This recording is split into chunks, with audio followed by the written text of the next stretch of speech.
आइए हम आगे पढ़ेंगे। वह भली भांति परिचित थी, मतलब हेलन एक है ना नेत्रहीन थी, तो उसको भी है ना टीचर एनी नाम की मिली, और वो भी है ना दृष्टिहीन थी। पहले उस शिकार से वो लड़ चुकी थी, है ना। तो हेलन नेत्रहीन बच्चों की समस्या से वह भली भांति परिचित थी।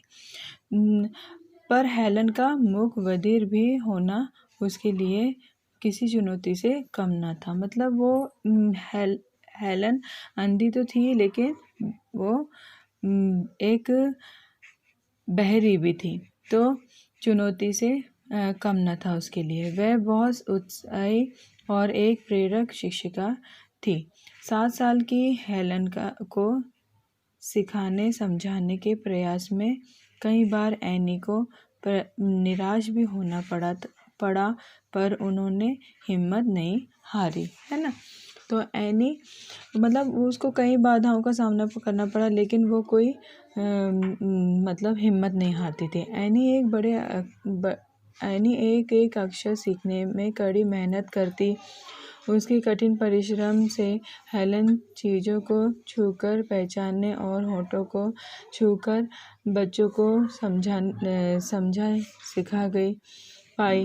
ऐसे प्रयास से वह धीरे धीरे बोलना भी सीख गई। मतलब उसको क्या किया, एनी को एक एक अक्षर सिखाने में बहुत उसने हेलन को बहुत मेहनत करना सिखाया और कठिन से कठिन परिश्रम करना सिखाया, ताकि वो कुछ एक्शनों के कारण से वह उससे सीख पाई। जो पहला शब्द हेलन के मुंह से क्या निकला, वह बड़ा वाटर। तो अब हेलन स्वयं के आत्मनिर्भर महसूस करने लगी। वह प्रकृति की प्रत्येक वस्तु को जानने समझने के लिए बेचैन होती। एनी हेलन को सभी बातें ध्यानपूर्वक सिखाती, है ना। तो 12 वर्ष की आयु तक पहुँचते पहुँचते हेलन कई 100 शब्द सीख चुकी थी। कितने शब्द सीख चुकी थी? 100 शब्द। और बिना अटके धीरे धीरे बोलना भी सीख चुकी थी। अब हेलन के पंखों को खुला आसमान मिल गया था। तो मतलब काफ़ी चीज़ें सीख चुकी थी, तो वो अभी बाहर निकलने के लिए उसको डर नहीं था, और उसे खुला आसमान मिल गया था। हेलन ने न केवल उच्च शिक्षा प्राप्त की, बल्कि कई नई मतलब अन्य कई भाषाएं भी सीखी।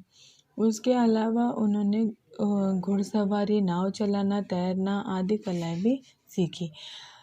इस सब से एनी बराबर उसके साथ बनी रही। हेलन ने अपने जीवन में आने वाली हर बाधा के चुनौती का डटकर सामना किया और उसे पराजित भी किया। पराजित मतलब हर एक चीज़ों को हराने का उसको एक प्रेरणा मिली। हेलन सब अब बड़ी हो गई थी। उसकी अद्भुत प्रतिभा चारों ओर फैल गई। वह सबकी प्रेरणा बन गई। मतलब एक जैसे महान पुरुष एक प्रेरणा मतलब दूसरों को सिखाने वाली वो बन गई। उन्होंने ब्रेल लिपि में कई पुस्तकें लिखी, है ना। ब्रेल लिपि एक पुस्तक मतलब वो है, तो उसमें उनने एक पुस्तक लिखी जो मेरे जीवन की कहानी। पुस्तक पूरे विश्व में लाखों लोगों के लिए प्रेरणा बन गई। तब हेलन केलर के रूप में प्रसिद्ध हो चुकी थी। किसके रूप में प्रसिद्ध हो गई थी? हेलन केलर के रूप में। उन्होंने एक लेखिका और समाज सेविका लेखिका कौन होते हैं? जो एक पुस्तक लिखने वाले, और समाज सेविका जो समाज के लिए काम करने वाले, उनको क्या बोलते हैं? समाज सेविका, जो लोगों की मदद करते के रूप में विश्व के लाखों नेत्रहीन लोगों को जीवन के प्रति आशा बनाए रखना सिखाया, और निराशा के अंधकार को अपनी प्रतिभा के प्रकाश से दूर करने का मार्ग दिखाया। मतलब वो जो उसकी मम्मी ने हिम्मत और एनी शिक्षिका ने जो उसके अंदर हिम्मत और साहस जगाया, उसको सीखने और समझने का प्रयास दिलाया, उससे वह प्रसिद्ध हो गई। और इस कहानी से हमें ये प्रेरणा मिलती है कि हमें कभी भी क्या नहीं करना चाहिए, हिम्मत को हारना नहीं चाहिए, अपने हिम्मत और साहस को बढ़ाए रखना चाहिए, ताकि हम क्या बन सके, एक विश्व में प्रेरणा लायक अपना जीवन बिता सके और प्रेरणा लायक हमारा जीवन बन सके, है ना। तो हमें कितनी भी बुरी बाधाएं आ जाए तो हमें हिम्मत नहीं हारना चाहिए। कई बच्चे ऐसे होते हैं बड़े बड़े क्वेश्चंस को लर्न नहीं कर पाते हैं, देख के ही है ना हिम्मत हार जाते हैं और प्रयास नहीं करते। तो हमको हिम्मत और प्रयास करना, साहस रखना बहुत ज़रूरी है।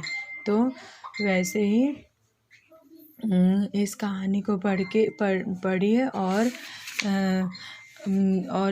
अच्छे से पढ़ के जो प्रश्न उत्तर दिए गए हैं उसको छुड़ाने में आप प्रयास कीजिए। Thank you dear student.